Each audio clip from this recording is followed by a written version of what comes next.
Las Vegas, Nevada, May 24th, 2026. Inside the Resorts World Arena, something happened that the mainstream sports media covered for exactly 2 days before quietly moving on. Because what took place at the inaugural Enhanced Games 100-meter sprint was not just controversial.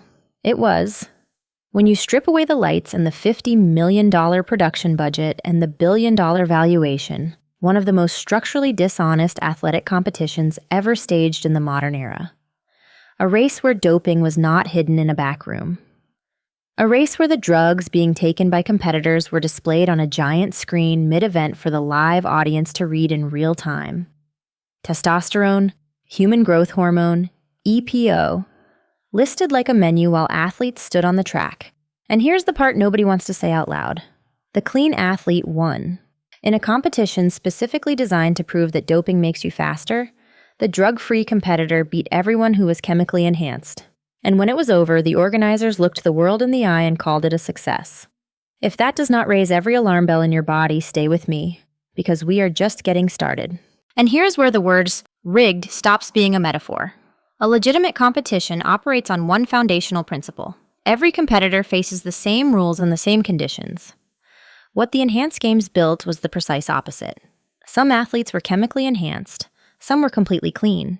There was no separation between them, no distinct categories, no acknowledgement that these competitors were operating under radically different physiological conditions. They were simply in the same race together. This is not sport. This is a staged exhibition where the organizers could claim victory regardless of outcome. If the enhanced athletes won, it proved their model worked. When the clean athlete won, they quietly moved on and still called it a revolution. The result was predetermined to serve the narrative, not to answer an honest athletic question. That is the definition of a rigged competition. The response from the sport's governing bodies was immediate and unambiguous.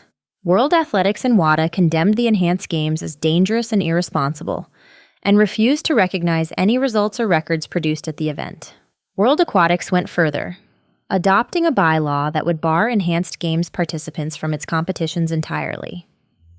These are not organizations that agree on very much, but on this, they were unanimous. And that unanimity raises a question the Enhanced Games organizers were never asked loudly enough. If the world's most powerful athletic bodies are this alarmed by an event where athletes openly declare their substances, what does that tell us about the pressure already existing inside clean athletics to push boundaries quietly? The Enhanced Games did not create the doping problem in sport. It just turned the lights on in a room that was already there. Fred Kerley stepped onto that Las Vegas track, competing completely clean, zero performance-enhancing substances, and won the men's 100 meters in 9.97 seconds. Fred Kerley, the 2022 world champion and Paris Olympic silver medalist, beat every chemically enhanced competitor on that start line without a single drug in his system. And 9.97 seconds, let that number sit with you, is a time that would have placed him at the back of the field at the Paris Olympics, where he ran 9.81 to take bronze. In an event flooded with athletes on testosterone, human growth hormone, and EPO, the best time produced was 9.97. Not remotely close to the 9.58 the $1 million prize was waiting for. The doping did not produce superhumans. It produced athletes who lost to a clean man running nearly 0.4 of a second slower than the world record. The entire scientific and commercial premise of the Enhanced Games collapsed in under 10 seconds of competitive sprinting. While that circus played out in Las Vegas, Oblique Seville was at Kingston's National Stadium running 9.82 seconds into a legal wind, claiming the 2026 world lead, and building a legacy that will exist in the record books long after the Enhanced Games is forgotten. Kashane Thompson, Brian Lavelle, Noah Lyles, the men competing at the top of legitimate athletics right now are doing it clean, doing it on sanctioned tracks, and doing it at a level that makes 9.97 in Las Vegas look exactly like what it was. The contrast is not subtle. The fastest men alive are not in Las Vegas collecting doping menus. They are in Kingston and Tokyo and London, running times that the Enhanced Games, for all its testosterone and human growth hormone and $50 million, could not come close to touching. What happened after the race made everything worse. Kerley, fresh off beating a field of doped athletes while completely clean, walked to the press and said this. And these are his words, not ours. They need to do better than that. They need to work a little harder, get on that stuff a little bit more. The winner hit back without blinking. "I'm here to disrespect the field. There's nobody taking money out of my pocket."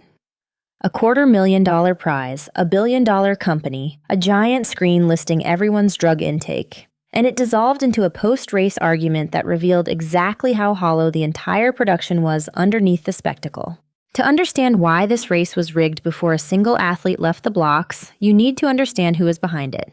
This was not a fringe operation. The Enhanced Games announced a 2026 merger with a projected valuation of $1.2 billion, listed on the New York Stock Exchange, and backed by some of the most politically connected money in the world. Peter Thiel was an early investor. The 1,789 Capital Fund, connected to Donald Trump Jr., was a lead backer, and the organization openly celebrated that association as legitimacy. Founder AronDSouza framed the entire enterprise as a freedom movement. "Athletes are adults," he said. "They should control their own bodies. No paternalistic federation should interfere." And sitting at the top of the prize structure was a $1 million bonus for any athlete who broke a recognized world record. In the 100 meters, that meant $1 million for anyone who ran faster than Usain Bolt's 9.58. The promise was everywhere. Come here, take whatever science allows, and watch records shatter. Keep that promise in mind for what comes next. Here's the verdict. The Enhanced Games 100-meter race was rigged, not by fixing the result in advance, but by constructing a competition so dishonest in its foundations that no legitimate conclusion could ever come from it. A race where some competitors were doped and some were clean and nobody separated them. A race where the clean man won and the organizers still claimed victory. A race where the winner mocked the losers for not doping aggressively enough, in an event built entirely around the freedom to dope. One world record was broken across the entire event.